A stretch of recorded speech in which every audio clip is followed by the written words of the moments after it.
Today's hearing is designed to delve into the concept of what a new university in San Diego will look like.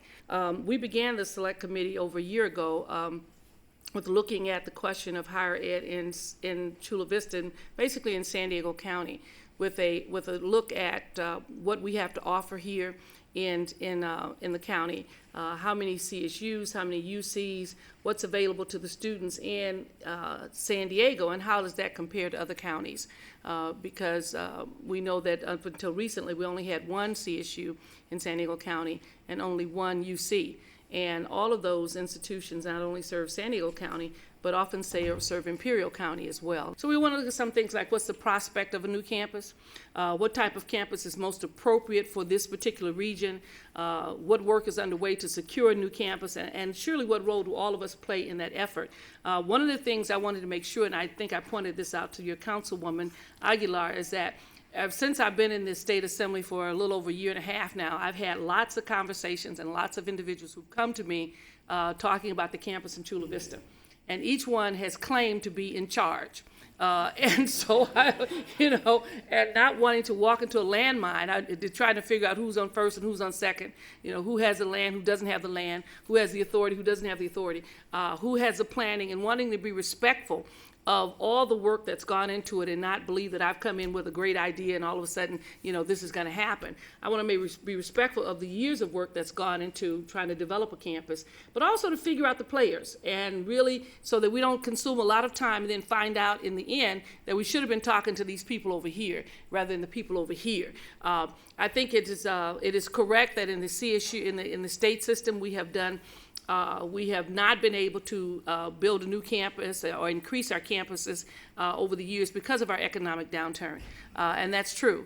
But we're also looking at how do we meet the needs in a smarter way, and how do we address the needs of California. I particularly am looking at what are the needs of San Diego County as a region in terms of trying to do something a little bit different. Many of the reports that have come out and said, we've got the CSUs, we've got the UCs, and that's a great thing, but we may want to do some things that are a little bit different.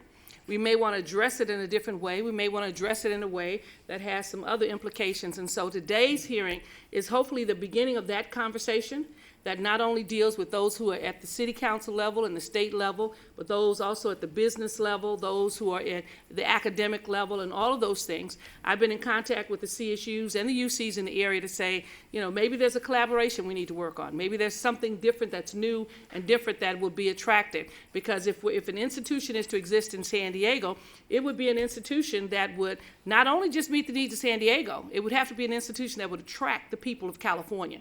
Because most institutions don't just survive on the residents who live around them, but because many of their residents are going to go somewhere else, But they survive and they thrive on the fact that they offer something that attracts students from throughout the state and even outside of the state. And so we need to ask some critical questions about those kinds of things, because if we look at strictly the numbers of who's here and who might attend, it may not generate 30,000, 40,000 students. It may not generate 25,000 students. But if you look at the need in terms of what the academic and the professional and the career-oriented needs, it might do something that we haven't done in a while in California. And so we're looking at all of those things.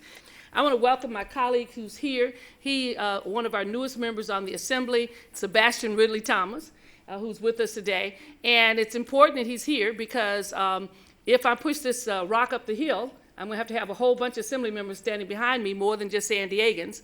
And so I've been talking to him, making him a convert. And I'm going to give him a couple of seconds to give you some information and address you.